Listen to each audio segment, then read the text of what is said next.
what if? I've heard that a lot from this stage the last few days. I think we should have Steve just close. I'm emotional. We're back there giving each other hugs. I'm like, I gotta go up there, but I don't want to. That was perfect. Man, what a change that guy's made for me and my family's life, for LifeVantage's future, the groundwork that has been set, the foundation, oh man, you got to build on something strong, and I don't think we had that, and I think now we can go back and honestly say we have some corner pieces and some stuff built that we can build whatever we want upon this, and it's going to stand. And we thank you. So one more round of applause for Steve. Thank you for that.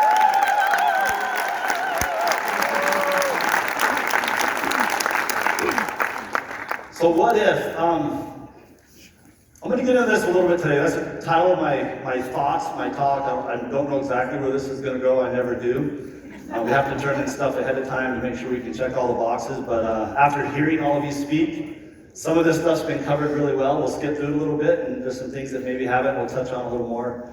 But what an honor to close out an event like this, and what a good job. Maybe before we get started, let's give corporate, the web crew, I mean, you guys, let's just give everyone a round of applause. I am impressed. Thank you all. Thank you. I hope they can see that back there. There's so much right behind the closed doors and behind the back doors that we don't see to make this kind of event successful. And I think it's worth closing the event with making sure that everyone feels that that we recognize that they have a part, they did their part. I think big things get lifted when you lift where you stand, right? If everyone does their job and does it well, things happen. And we talk a lot about that in this industry, because there's parts that I think the presidentials have that are very different from maybe the random person. I don't know if you want them doing the exact same behavior, because there's things that individuals have and have learned and grown to that they can give. We don't want Steve out knocking on neighbors' doors. We need him doing other things, and that's very valuable when we understand the value of every single person and how this vehicle can move when everyone's in the right seat and doing their job. I do want to touch on a concept here. There's this gets said a lot for our family. It's something that I taught a lot and heard, and I don't know where I first heard it, but I know once I heard it and it became part of who I am, it became part of what we taught all the time. I didn't know what was coming. I didn't know how much meaning this would really have. But while we're not thirsty is the best time to dig. And actually, there's some personal things to this, because we own a ranch out in Arizona. And the reality in Arizona is if you start digging after you're thirsty, you're dead. Like, you're not going to get to the water, right? You got to learn to figure this out when things are okay. And there's times in our life when things are okay. And it's hard sometimes to push ourselves when things are okay. Or we have a decent job. And some people wait till the job is gone before we think about another source of income, or they wait till health is bad before we think about taking care of our bodies. And I think what we do here is we are very proactive. We think very differently, and we teach people to think differently. My firefighter background taught me that early on. We spent a lot of time reacting. We sat around the firehouse and wait for the alarm to go off. How fast can we drive? How safe can we get there? How quick can we start an IV? How fast can we start your heart back up once it stopped? How fast can we cut you out of the car that just smacked? It was all about reaction times. The little bit of prevention was maybe hanging a smoke detector and checking the 9-volt battery to make sure we did our part, but there was very little.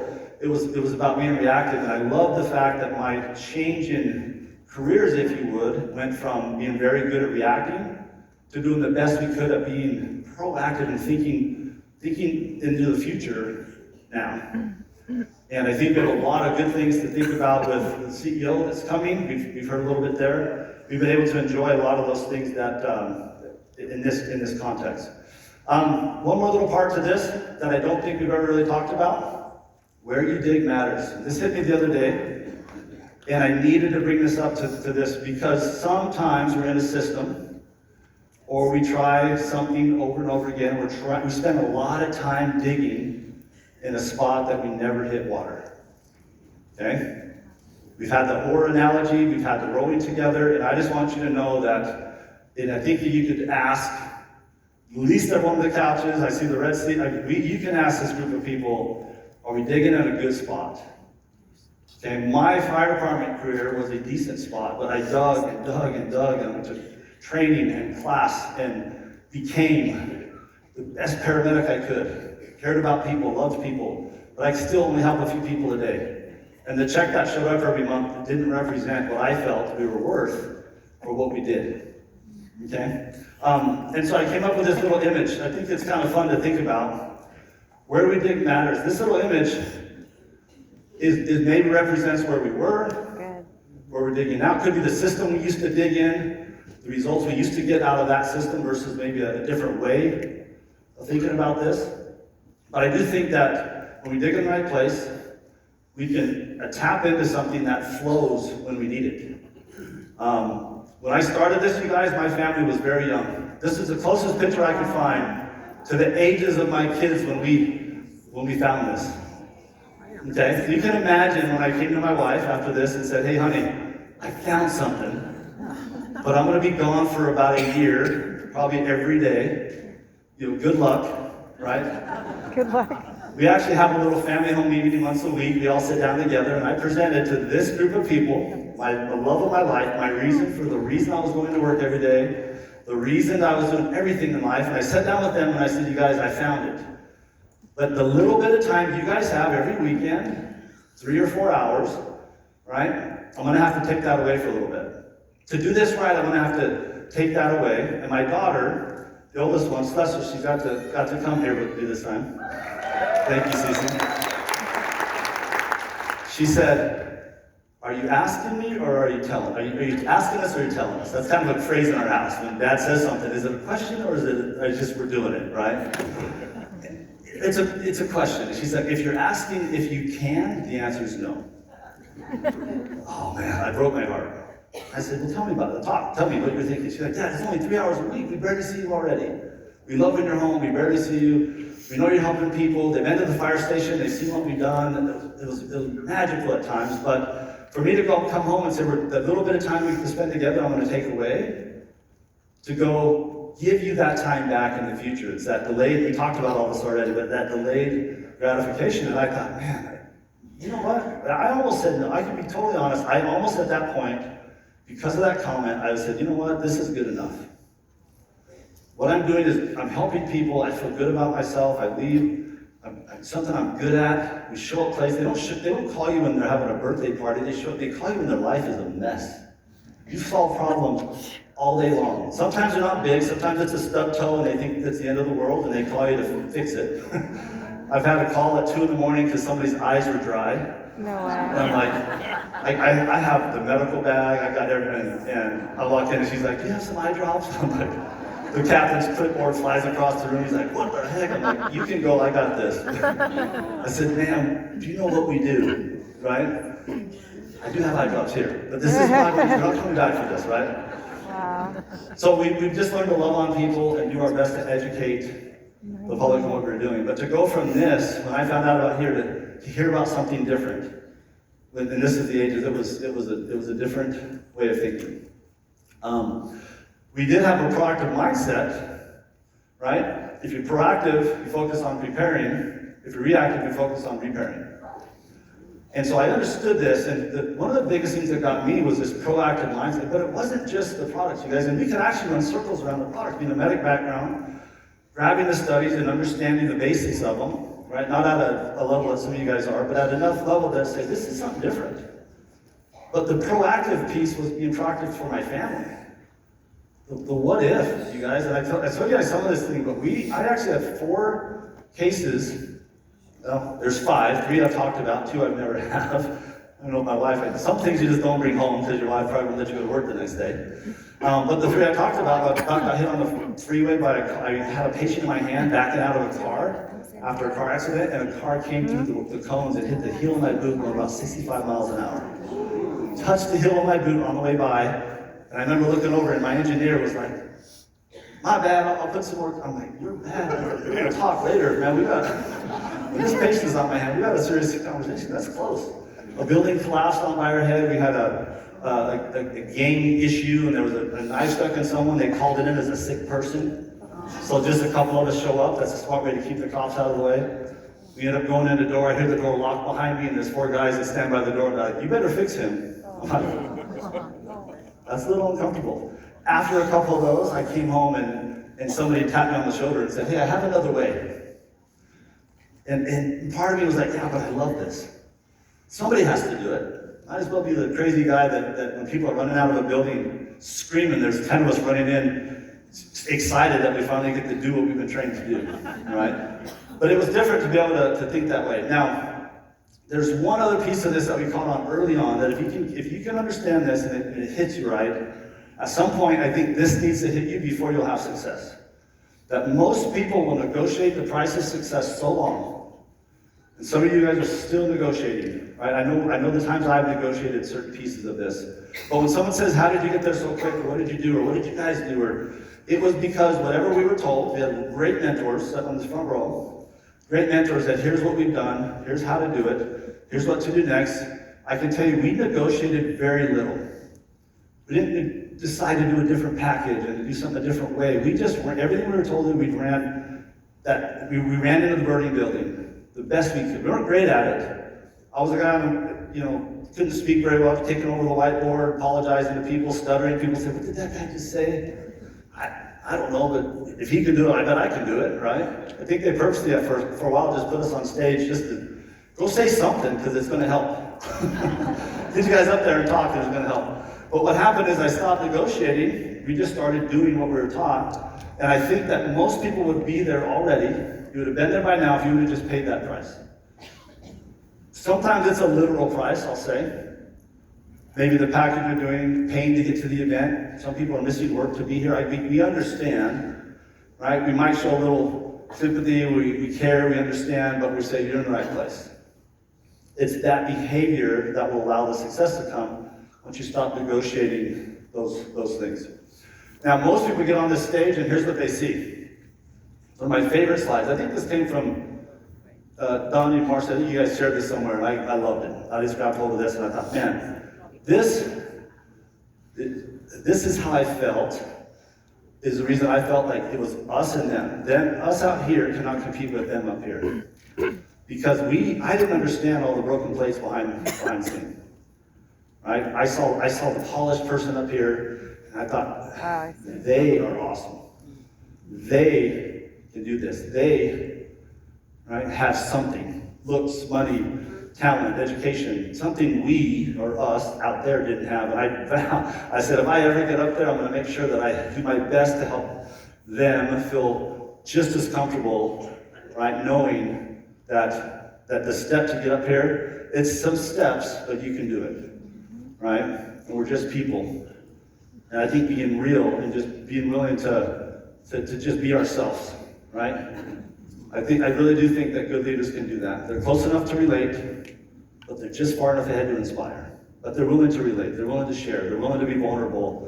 And I think that's the ability for us to remember where we came from. When I think about remember where we came from, this is the slide that pops into mind. Now, these have been covered already today, so this is what I'm just going to click through. But these 4 things I think have to be in place. We talked about belief in these areas for us to move. I really believe the times in my life when I got stuck a little bit, it's when I didn't believe in myself, or there was something going on at what we thought corporate or a product, whatever issue or recall, or whatever. You start going back to my mind of when we put the brakes on a little bit, it's when we lost belief in something here. But if we can work on, and I think everyone's talk, I started looking at everyone's talk. I had notes here, and I started looking at everyone's talk, what they gave and what they said, and what pieces were important to me with my notes. And I thought, man, every one of them fall into one of these areas.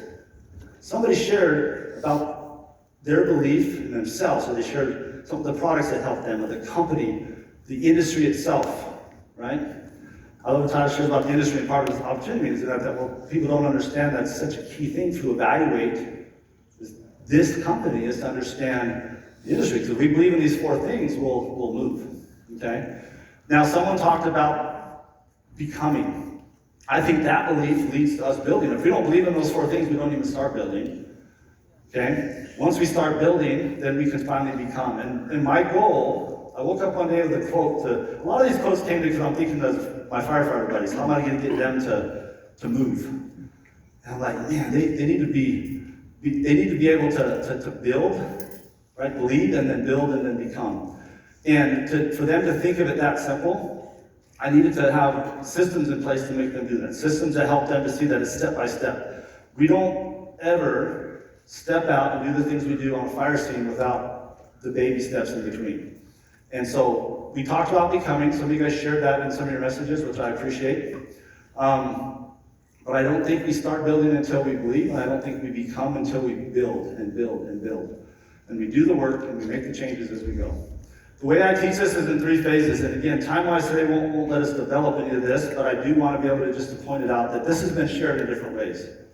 This has been shared in a lot of different ways. I started looking at some of these notes. I laughed when I saw some of the same things that come up when we heard hear, see, do. Right? I heard that phrase from Brian. Something I want to thank Brian for when he was here is he talked about his family in that picture. And I remember before coming up here, I always did that. I gave my kids a high five or a little quick message. And today I did something a little different. I knelt down, as he says, gave one of those hugs. I said, thanks for being here. This is why I do this. And it was one of those things where instead of just hugging and letting go like you do, I just hugged until I was done. Probably uncomfortable. I'm just hugging and hugging. And she's like, I love you, Dad. This is cool. You're going to do great. And I'm just like, keep telling me more stuff. Maybe it'll help. But it was fun to have the advice we got yesterday, be applied the very next day. And that's what we have to do, is take this and apply it. We learn it, but we don't do it. And just to simply put this, time-wise, I'm just going to say that some people are ever learning, and they show up and they learn, until they start doing, right? Their business will get to a point, just by bringing people and learning and sharing. The first phase, we heard the share, we have the share, lead, and grow. We have other ways, share, build, grow. We have other acronyms that we've all used. But I really believe that we learn until we're ready, we start doing, and we do until we're able to start teaching. The art in this industry, though, is being able to teach. Not just do forever. I've seen some people just do and do and do everything for their teams and everything, and they don't hand the baton out. Okay? I used to teach to just throw the baton to the next person, and Marcel's very good at correcting that. Now you just hold it out there, and someone's going to reach up and grab it. And I'm going to challenge a couple of you leaders here, be willing to let go when they grab it. Too many times we love being on stage, we love being the leader of the group, and it's hard to let someone else be edified and be the leader in the next generation. And that's what needs to happen right now for us to move this forward, is we need to be willing to let someone else host that group meeting. The other night I got to attend, I think, 6 meetings on our team here. 6 or 7 is awesome. We didn't have them. We had one the very first leading tab we had, and then we showed up to all the other meetings that our team were having after that. And that was my way of handing the baton, but still supporting, not throwing it at them saying, good luck, we're there. But I love to watch other people on our team step up and take that baton. So we'll develop this a little bit more later. This is what we do in our LVAs. For those that have been attending this stuff, those are the principles that we teach at those. 4 questions that need to be covered. This is just my way of summarizing something that's been said a lot today. We need to teach the whole message. Company, timing, trends, product, compensation, and system. That's a presentation. There's things within all of those that people came to evaluate. And if they'll start evaluating those 6 principles and we teach all of that, then people will default to a customer, they'll default to a business owner. If they're doing the business, right, that's awesome, so they got it. If they're a customer, they at least heard the business, so when they start feeling great, they know it's there. We didn't choose for them, we teach all of that. But if they can understand that the product work and the product will work for them, then they'll be a great customer. If that's all we share, then that's all they're ever going to be. They don't know what's left. But if we also share that the business will work and that the business can work for them, because we have a system, because it's something that's, we can leverage, we can work together on, then we have consultants. So those 4 meetings, those four questions can get answered in a presentation. Hopefully it's face-to-face, hopefully it's in living rooms, but wherever that's at, if those 4 questions can get answers, watch what starts happening in your business when you get good at answering those 4 things. I have some people that are so good at teaching the product works because of one experience and one testimonial and one reason. I had one poor guy had a list of 38 names on a piece of paper because he had a condition and he taught about it and learned to kind of explain it so it was compliant. But he had a list of people that said, oh, when you get to, when you're able to get, if I end up with those issues, then I'll give you a call. Missed the point. It works, but not for me because I don't have that issue. So they didn't even get a customer out of it until they answered one of the 4 questions. So learn to answer all 4 of those, okay? What I need to improve on these, I just came up with a few things here that I saw that came with everything. Like telling the whole story was part of it, right? Build trust and belief. And it was in those 4 areas. Learn, do, teach. Okay? Challenge yourself, have a lot of goals. Todd set some goals in the meeting that I think I saw all of you wrote down sitting in here on that meeting. Everyone wrote down. Those are the type of things that will get people to do. It takes the learning from stage to action, and that's what needs to happen. The only thing we have to guarantee this being here is growth, you guys. These are all growing principles, and so we just need to figure those out. I'm going to hit this list kind of fast, you guys. I'm going to click through these. Take a picture when I get to the bottom of this, and think about this for a minute. Marcel shared this from stage years and years ago. It's adapted, it's changed, it's got added, and we keep building upon it. But we find that there's a list of things that make people a leader, and there's a list of things that make people we consider followers. Which is okay, you need to follow before you can lead. But if we can get more people to move from the follower column to the lead column, then we're going to go forward. So what I tell people when I do this in a 4-hour training is we spend time on each of these and have everyone circle about 5 things that they're going to take, that they're following, and they're doing, but they're following, and they get to move to the leadership side. And that becomes their action items for the next few months, but we help them to do that. So if you take a picture of that, we want you to move everything you can in your life from the follower side to the leader side, okay? When you look at this, successful people don't make excuses, and excuses don't make people successful. It was one of the things that was in that last list. Okay? One more list here. I think there's 2 more lists. These are good, you guys. We have a ton of these. I just picked out the ones I think kind of matter. They know the way to be shown, love progression, fierce progression, proactive versus reactive, right? Have vision. Some can't see past today, can't see the future. Some don't get distracted. They stay on course. As we talked about the horse, that was awesome. The horse and the blinders. And some people squirrel, right? Every time someone crosses their path, they're doing something different, they're trying something new, wondering why they can't keep their group together. Okay? At any moment, you have to be willing to give up who you are for who you want to become. This is sometimes hard, as a mentor, to tell someone, it's not our job to tell them who they are and who they need to become, but we can show them who they can become, and hopefully they see where they're at and make the steps willing to make those changes. One more list. Have Jeeps, ride in Jeeps. That was funnier when it first came out. We got the Jeeps, that was fun. We had a Jeep for a week thing. We'd give our Jeeps away to our team and did promotions. It was a blast. Have Jeeps for a week. Do one more? Yeah. Master systems. They want to change, never quit. Some people will keep commitments. They'll take ownership. People will leave here right now saying, I got this, versus it's just my friend's thing. Okay? There's a lot here. If you guys can soak this in, this is...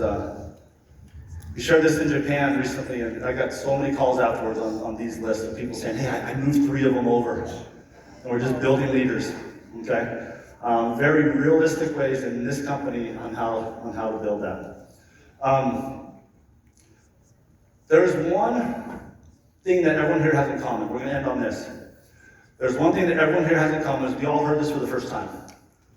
Everyone here heard this the very first time, and there's something that I think went through our minds, and it goes back to the song that we heard at the very beginning. Right? That song's kind of fun, right? The lady's like, yeah, what if you leave me, and what if this doesn't work out? What if all this negative, pessimistic stuff?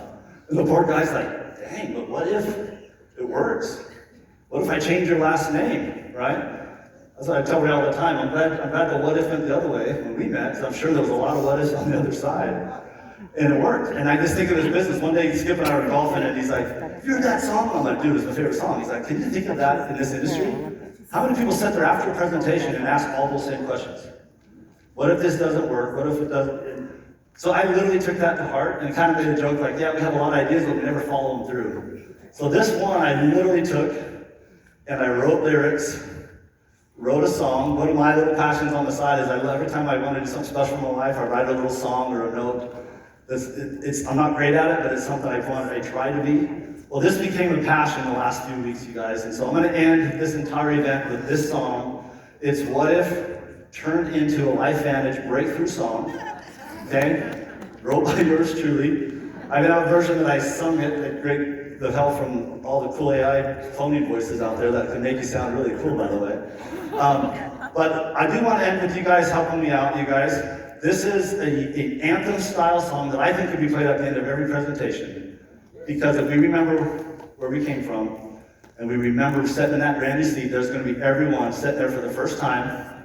The next few months, if we're doing all the stuff we talked about and enrolling people, there's going to be a lot of people sitting there with the question, what if this doesn't work? And I hope we stand up and say, yeah, but guess what? What if it does? What if you end up in an accident with your children, and your 2 daughters are paralyzed, and money is the only thing you don't have to worry about during that time? Those are the check boxes. What if you dig the well before you're thirsty and something bad and something happens, right? What if that job loss, we don't know, is coming? What, we don't know. Okay? What if this is the vehicle? Okay? I want you to look at the lyrics. It's a sing-along. You guys can stand up, have some fun with this. We're going to end on this. I want you guys to see how we did. And I want to thank a lot of the corporate staff at Rancan put some of the music behind this and help put it together. So, thank you.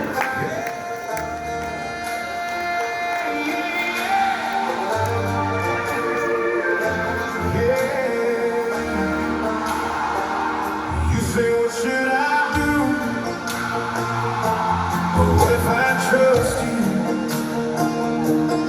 What if all the negative stories come true?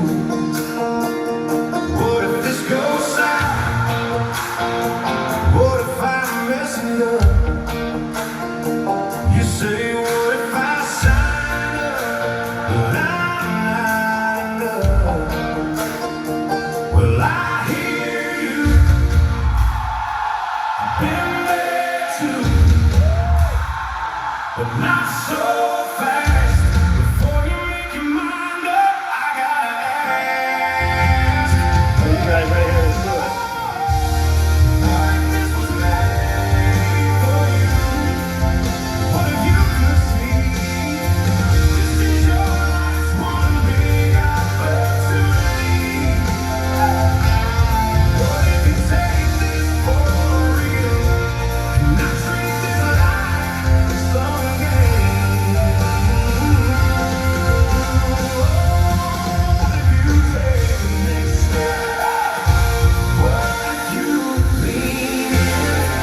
because he sees more than we see. What if this decision ends up being your destiny? It was for us.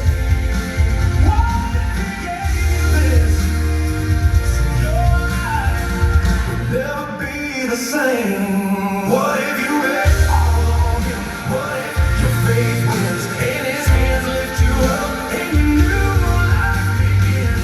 What if haters stop talking and always remember your name? What if life ends, leaves a legacy? A legacy.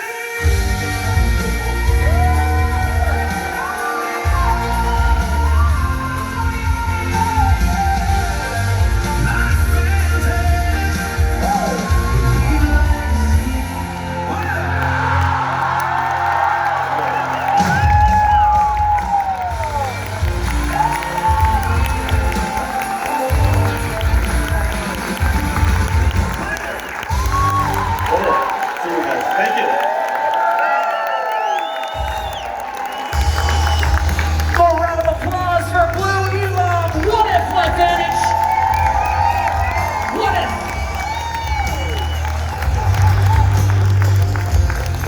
That wraps up our Momentum Academy Life Vantage family. We will see you all at our next event